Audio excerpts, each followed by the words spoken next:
विद्यार्थी मित्रांनो, सह्याद्री ट्युटोरियल्स मध्ये तुमचं स्वागत आहे. Day 2 target. ओके, दुसऱ्या दिवसाचं टार्गेट मी या व्हिडिओमध्ये तुम्हाला देणार आहे. मग डे 1 चं टार्गेट तो व्हिडिओ बघितला का? जो आपण काल अपलोड केला होता. त्याच्यात मी तुम्हाला सांगितलं होतं, की डेरिव्हेटिव्हचे थेरम करा. ओके. अजून फिजिक्स आणि केमिस्ट्री सुद्धा प्रश्न दिलेले होते. इम्पोर्टंट प्रश्न. मग हे मी टार्गेट तुम्हाला रोजच देणार आहे. तुम्हाला दिवसभरात ते टार्गेट कंप्लीट करायचंय. टार्गेट म्हणजे फार जास्त क्वेश्चन देणार नाहीयेत. रोज थोडे प्रश्न मी देणार आहेत. 5-10 प्रश्न म्हणूया आपण.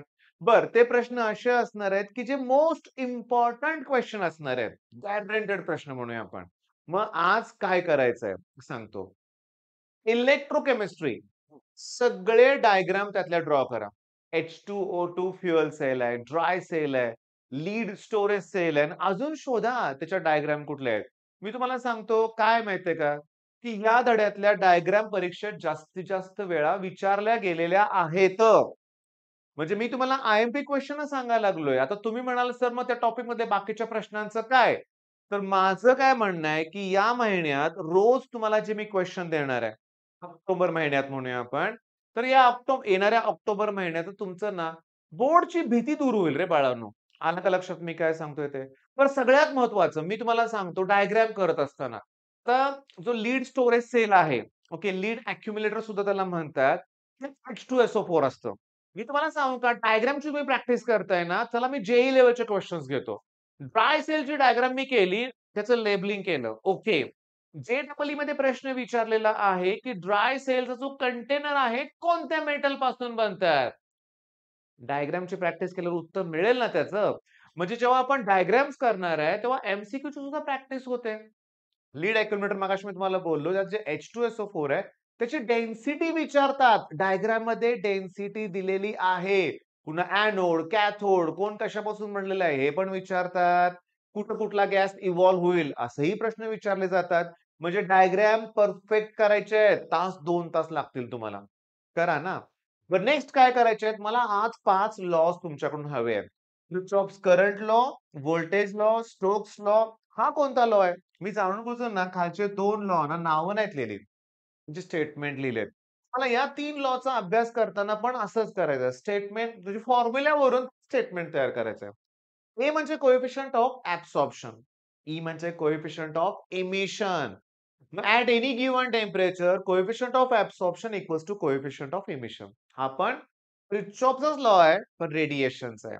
ओके. हा current law, voltage law, Kirchhoff's law of radiation. आणि maximum wavelength is inversely proportional to absolute temperature. Wien's displacement law. आज या सगळ्यांचे स्टेटमेंट प्लस हा लॉ पुस्तकात जिथं एक्सप्लेन केला असेल नेक्स्ट पेज वरती या लॉवर बेस तुम्हाला न्यूमेरिकल दिसेल. म्हणजे तुम्हाला 5 लॉ, त्याचे स्टेटमेंट, थोडंसं एक्सप्लेनेशन आणि न्यूमेरिकल हेही करायचं आहे. कदाचित याला पण 2 तास लागतील. पण मग तुम्हाला सांगायचं आहे काय मला माहित आहे का? की फिजिक्सच्या पुस्तकात 10 ते 15 लॉ असतील. 5 झाले. 30% सिलेबस आप कंप्लीट केलाय असं म्हणूया आपण. मग भीती काय राहणार नाहीये बाळांनो, हे लक्षात घ्या. नाहीतर उद्या पेपर आहे आणि आज माझं काहीच झालं नाही अशी मुलं बघितलेत मी. जागे व्हा, अभ्यासाला सुरुवात करा.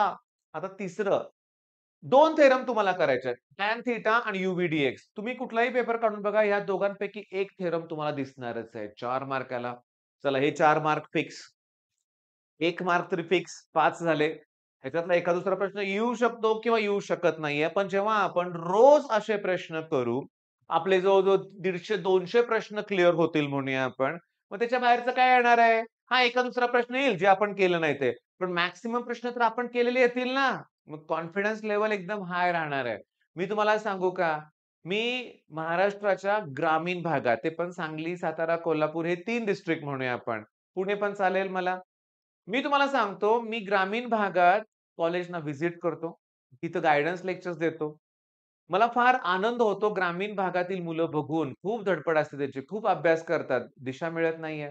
मी बघितलं या स्टेजला सगळेच घाबरलेले आहेत. कुठलाही प्रश्न विचारला सांगता येत नाहीये. एखादी डेफिनिशन नाही सांगता येत. अभ्यास मग काय होतंय, रिव्हिजन नाही झाली म्हणतायत मुलं. मग मी काय म्हणतोय, ह्याच्या नोट्स तयार करा ना तुम्ही. हां, एक वही फिजिक्सला घाला, एक वही केमिस्ट्री, एक वही मॅथ्सला. आज तुम्ही त्या फिजिक्सच्या वहीत काय करणार आहे, हे सगळं करणार आहे. ओके. टॉपिक वाईज विचार करत बसू नका. मी दुसऱ्यांदा सांगतो या व्हिडिओमध्ये. बरोबर आहे? टॉपिक वाईज विचार केला तर टेन्शन येईल. मला एका पालकांचा फोन आला होता आणि त्यांचं म्हणणं होतं, की "सर 74 टॉपिक आहेत. कसे फिनिश करायचे? कसं होईल? एवढे कमी दिवस उरलेत." मग त्या पालकांना मी जे सांगितलं ते तुम्हाला सांगतो. मी त्यांना समजावून सांगितलं, नंबर ऑफ टॉपिक जास्त जरी असले, तरी काही टॉपिक असे आहेत, की 2-3 तासात सुद्धा होतील. फॉर एक्झाम्पल रेडॉक्स रिएक्शन, सीटबद्दल बोलतोय आपण. Polymer, green chemistry. अरे एका दिवसात 4 टॉपिक सुद्धा फिनिश होऊ शकतात.